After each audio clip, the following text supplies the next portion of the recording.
to the center back? We did 1 inch seam allowance to the center back? That was a question? Yes. Okay.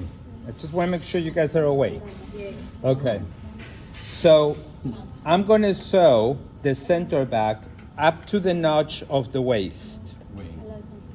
Remember you had a notch on your waist? No. Yes, yes. Okay. A very, very tiny small. Exactly.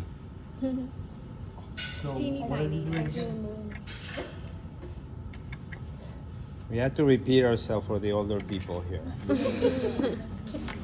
We're going to sew the center back from the bottom up to the waist, 2 notches. Remember that we have 1 inch seam allowance here. Yes. So we need to make sure that we're going to be cutting off 5/8 of an inch. Okay? Because we're testing the pattern. So make sure that you don't stitch over the pins. Okay?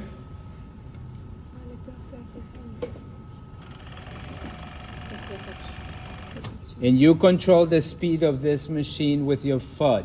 Don't tell me it's like, oh my God, the machine went crazy. No, your foot pushed it. Okay? So just be gentle. Are you eyeballing or are you measuring? I'm measuring. Where do you see? Are you- where do you you- see the measurement? Oh, it's in my eyes. He is Eyeballing it. Yes. No, because we need to measure where it's cutting. Here is the blade.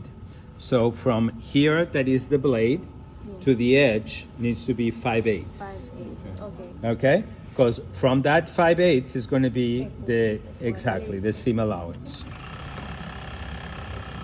Now, when I get to that notch, that some people are acting like they don't know that I told you,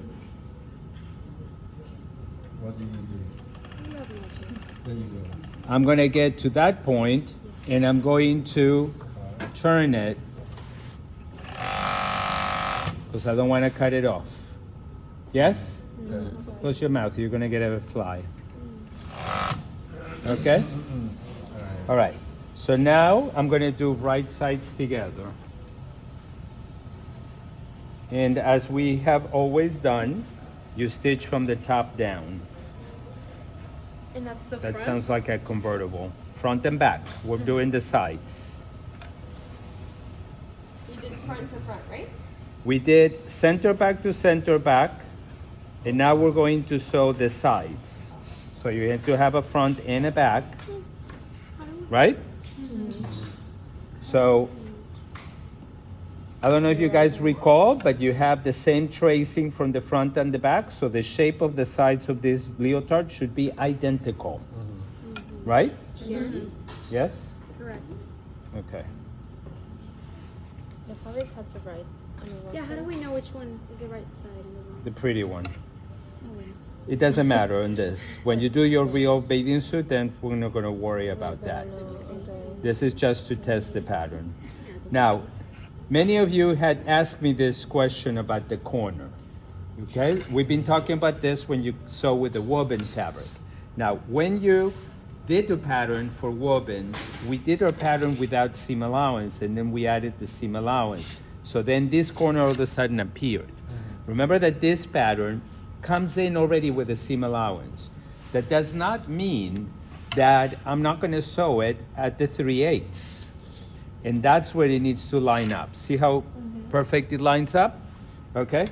I know it was a little hard to understand, but this is what I meant. Okay? Now, here, remember, you have 3/8 of an inch of seam allowance. So we're going to cut off 1/8. Okay? And the other 1/4 of an inch, it would be the actual stitching of the overlock machine. Okay. You guys can see that I'm going very slow, right? Okay. You can control your foot. Say it again.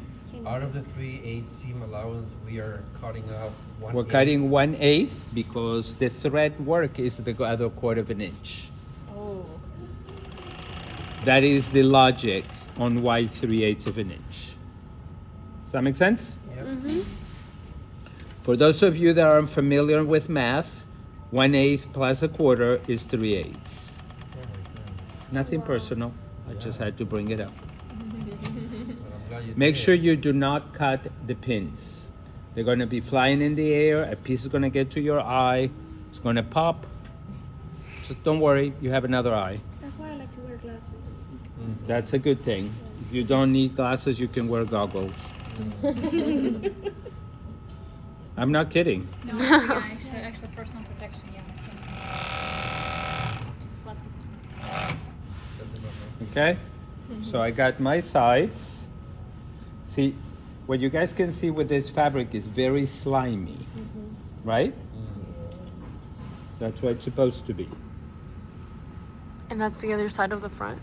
This is the other side. And then after that, I'm going to sew the shoulders and the crotch, and we're done. We put it on the dress form. You can go home. We finished closing the back. The center back? No, because if I close it all the way to the top, how do you put it on? Huh? It's with sides first and shoulders. I think sides first and shoulders.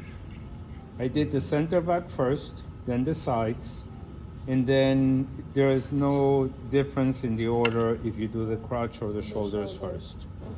Doesn't matter. But you always start sewing from the top down.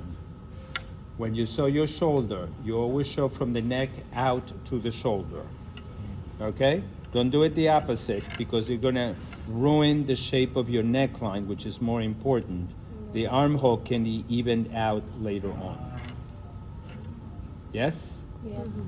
Okay. So notice how I'm pinning. I put my pins perpendicular to the seam and I grab where I actually want it to be sewn. Okay? And be careful with this fabric. It tends to be, besides slimy, also heavy. So it's going to weight it down as you are holding it. So make yourself comfortable to keep pulling it out of the air into the table.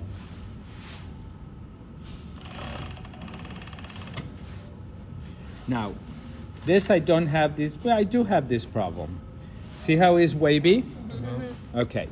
A home machine would not have this opportunity, but these machines, they have a little dial that you can change the distance of the stitching, so your thread can be tighter or looser, but you also can pull what is called the differential. And what that is going to do is it will flatten this seam so it's not stretched out. Okay? I'm not going to do it to this, but when we do the real ones, if it's really, really bad, I'm going to stick my hands inside and change the dial. I want to show you too many of those things because I see that some of the hands travel and then the machines get untuned. Okay? So sometimes it's better that you don't know as much. But nevertheless, I wanted to point it out because there is the possibility of that. Okay? So for example, I'm kind of a witch. I can see what's behind me. But if you see Liana's sweater, see how her yarn of her sweater is much thicker and her stitches are much bigger and noticeable to the naked eye than the stitches on this knit, even though they are identical. If I were to put her sweater on the overlock machine, it would be really wavy because the yarn is so thick, then the lines of each stitching, of each knitted line are so separated, it will gap in between them. Okay, so let's do the crotch.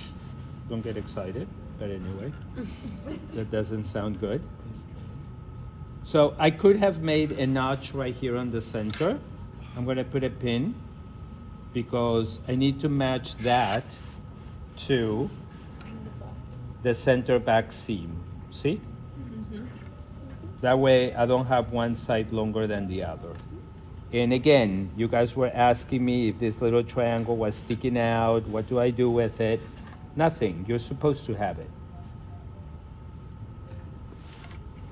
Now, for those of you that are super, super intensely knowledgeable at this, you're gonna ask me, which direction should I put the seam allowance of the overlock? Doesn't matter. It has a little liner on top, It doesn't matter. It can be flipped to either side. So again, I'm going to cut that 1/8 of an inch. She's not a mouse that has a little tail between her legs. You might confuse her for something else. Some people get my jokes. Anyway. And now I'm going to do the shoulder. Again, we have the same situation that we had at the leg opening. See that I have that little extension extended? That's because I'm sewing here, not on the edge. So as I usually do, because I know that this pattern is perfect, I pin the beginning. And why is it perfect? Not because I did it, it's because it was walked and copied identical. Okay? So it's easier that you pin the beginning and the end, and then you can make the rest fit into place. Yes?